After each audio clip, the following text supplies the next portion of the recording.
का स्वागत है। 2007 में यूपी में एक नारा लगा था, ब्राह्मण शंख बजाएंगे और हाथी बढ़ता जाएगा।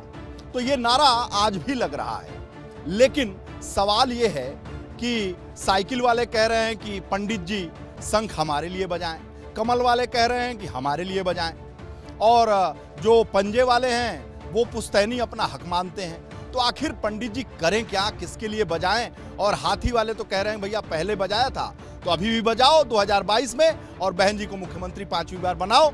तो मिश्रा जी हमारे साथ हैं, जिन्होंने जिम्मेदारी 2007 में भी ली थी, 2022 में भी ली थी, और पूरे प्रदेश में घूम रहे हैं। इन्हीं से पूछ लेते हैं।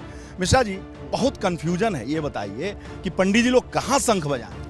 देखिए, हमारे ख्याल से कन्फ्यूजन तो अब दूर हो गया होगा आपका, क्योंकि आपने कवर किया है लगभग 75 जिले जब हमने ब्राह्मण समाज के सम्मेलन किए। अब की बार आपने 2007 में भी किया था, मुझे बखूबी याद है कि आप उस समय भी थे, और आप आज तब भी नौजवान थे, आज भी नौजवान हैं, लेकिन ये राज तो आपका अपना है। पर आपने देखा जिस तरीके से ब्राह्मण समाज के लोग 2005 से 7 के बीच में बहुजन समाज पार्टी के साथ में भाईचारा बना करके जुड़े थे, उसने इतिहास बनाने का और बदलने का भी काम किया था। उसी के बाद 17 वर्षों के बाद उत्तर प्रदेश में पूर्ण बहुमत की सरकार बन पाई थी।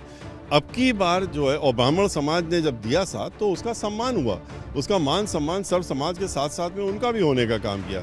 चाहे वो 15 कैबिनेट मंत्रालय दिए गए हों, चाहे वो 3000 सरकारी वकील ब्राह्मण समाज के बनाए गए हों, चाहे आधा दर्जन से ज़्यादा लोकसभा और राज्यसभा बनाया गया हो, 15 MLC बनाए गए हों, बहुत सी चीज़ें हुई। ये तो गिनाने लगे बहुत होगा, लेकिन जिस तरीके से सर्व समाज क्या किया, उन्होंने ब्राह्मण समाज का भी किया था।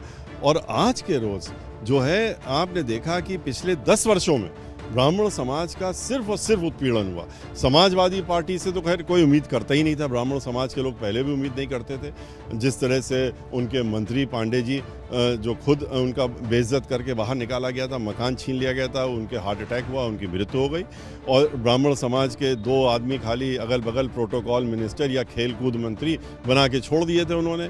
भारतीय जनता पार्टी से उम्मीद लगाए हुए थे ब्राह्मण समाज के लोग कि ये धर्म के वाले हैं, धर्म के नाम पे हैं, ये शायद हमारा देंगे। तो इन्होंने क्या किया? इन्होंने तो 500 से ज़्यादा हत्याएं इनके दौरान में हो गई ब्राह्मण समाज की, और 100 से ज़्यादा इनकाउंटर हो गए। तो इनका खुलासा तो सबसे बड़ा हो गया आज। और ब्राह्मण समाज, इन्होंने भी ओपन कर दिया कि हमें ब्राह्मण समाज जब प्रबुद्ध सम्मेलन करना शुरू किया हमारी सम्मेलनों के बाद, तो आपने खुद देखा, कवर किया कि प्रबुद्ध सम्मेलन में इनके ब्राह्मण समाज, वहाँ पर अगर 500 लोग इकट्ठा हो रहे हैं तो 5 ब्राह्मण समाज के लोग नहीं होते, तो वही होते जो इनके कार्यकर्ता जो घर से लेके जा रहे थे। तो कहना शुरू कर दिया कि ये प्रबुद्ध सम्मेलन ब्राह्मणों का नहीं है।